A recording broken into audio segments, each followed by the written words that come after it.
Ano pinagkakaabalahan ko ngayon? Siyempre may Sunday All-Stars. Yan, ang dire-diretsong Sunday All-Stars na competition talaga ang labanan. Eto na yun. May pasabog Papunta na ako doon. For 2014. Oo nga, ngayon pa ako, siyempre, ang pasabog ngayon, etong Carmela sa mga racket ko. At ito yung pinaghahandaan ko talaga. Gusto ko mag-focus ngayon sa Carmela. So, kasi, Diyos ko, nakita niyo naman yung mga co-artist ko, Diyos ko, lahat bigatin. So, siyempre, nakakatakot for me. Anong klaseng Rochelle Pangilinan ba ang mapapanood namin Maldita! Parang expertise mo na yun on screen eh. Oh, pero kailangan ko talaga siyang baguhin. Kasi like nung nakaraan broken po ako, puro kontrabida na halos yun. So, gusto ko talaga mag-workshop. So, ngayon humingi ako sa kanila ng script para paghandaan talaga to. And feedback or kung ano yung past ni Carmela. Kailangan ko malaman kung ano to. Yun. So, kailangan ready ako. Mahirap na. May mga pinipeg ka bang ibang actresses para dun sa portrayal mo? Or actually, puro lalaki kasi napanood ko. Pero, hindi naman to... ayun. So, wala pa. Wala pa. Ano sa tingin niyo po, madali na lang po bang magkontrabida kay Marian? Kasi in real life, ay magkaibigan naman po kayo talaga. Madali. Kasi kung magkaibigan kami, pero mahirap pagdating na talaga sa Carmela at Yoli yung pangalan ko. Yun, medyo I'm sure mahihirapan ako kasi matagal-tagal din akong nagkaroon ng medyo seryoso na trabaho. Medyo 2 years na yan. So, nanganganay ako ng sobra. Kaya po ma'am, ano po yung expectations niyo po dito sa bago niyong project sa Carmela? Siyempre mag-rate to. Yun talaga. Of course. Diretso, mag-rate to. Marian pa ba? Ano pa ba? Kailangan magbigay ng bagong magugustuhan ng mga Pilipino. At alam ko magugustuhan nila ang storya ng Carmela. Sure ako doon. At maingay na maingay to. For sure. Kakabugin namin ang lahat. Uy! Yes! Ninervis ako, tsaka nilamig. Pressure. Nilamig ako doon sa sinabi ko. Teka, I'm sure magiging maganda. Magandang ang magiging flow namin. Kasi lahat magkakaibigan. So, walang nega. Nakapag-start na po kayo mag-taping? Hindi pa eh. Ano pa lang, nag-pictorial pa lang kami ngayon. Yung pala, nandun pa lang ako, pero sila nag-start na sila. Okay. Tapos balik po tayo sa friendship niyo ni Marian. Parang paano niyo po madidescribe yun? Paano ba nag-start yung magandang pagsasamahan niyo as friends? Nag-start kami ni Yan. Nagkasama kami sa Bago ang Amaya. Bago ba ang Ama? Sa Show Me the Money. Yun. Doon kami talagang wala na to, baklaan na to. Tapos, nagkaroon ng Amaya. Hindi ko alam kung ano nauna eh.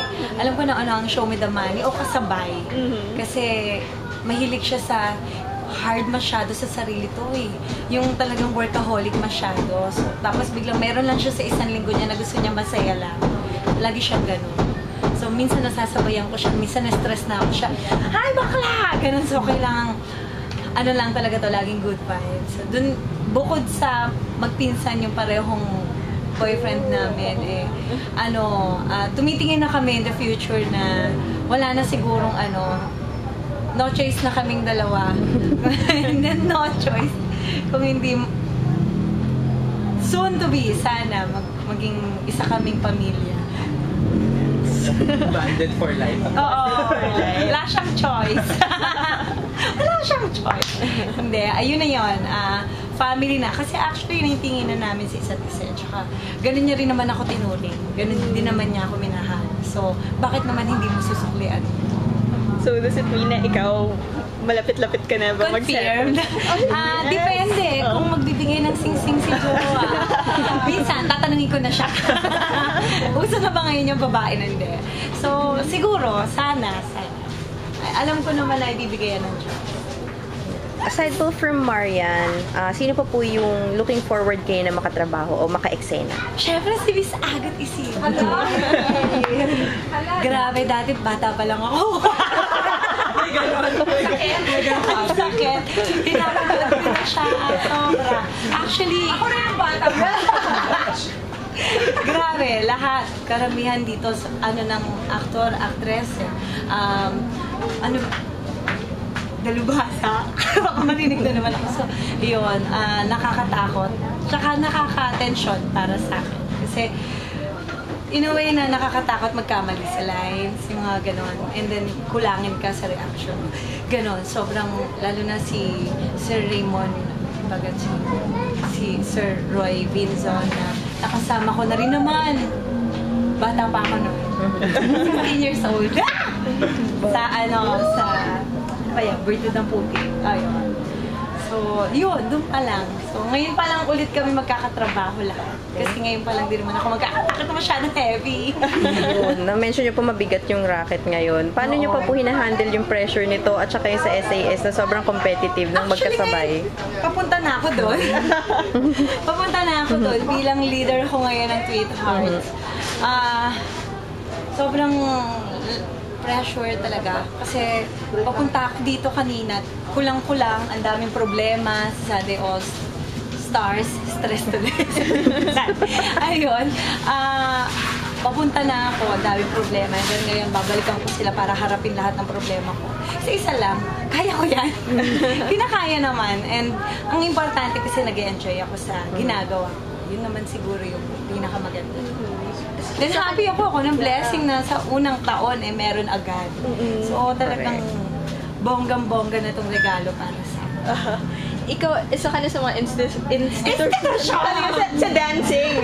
Diba? Diba?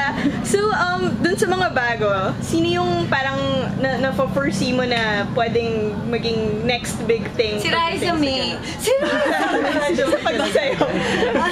Sino ba?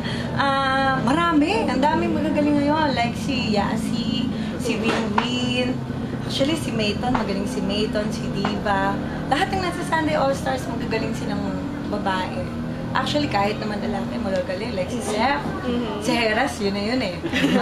Si Rocco, si Enzo, lahat. So, kaya ingat-ingat din ako pag may tayo. Pag nabalian ako malamang, may pumalit na nga. Hindi naman.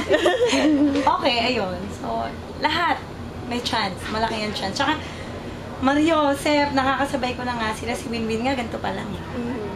Kasabayan ko na siya sa The Boy and the Girl. Ngayon, kabalansi ko na siya sa Sunday All Stars. So, ano yung sekreto para makatagal sa... Smile. Smile. Harapin lang lahat ng nakasmile. Nakakabata yan, True. Di ba?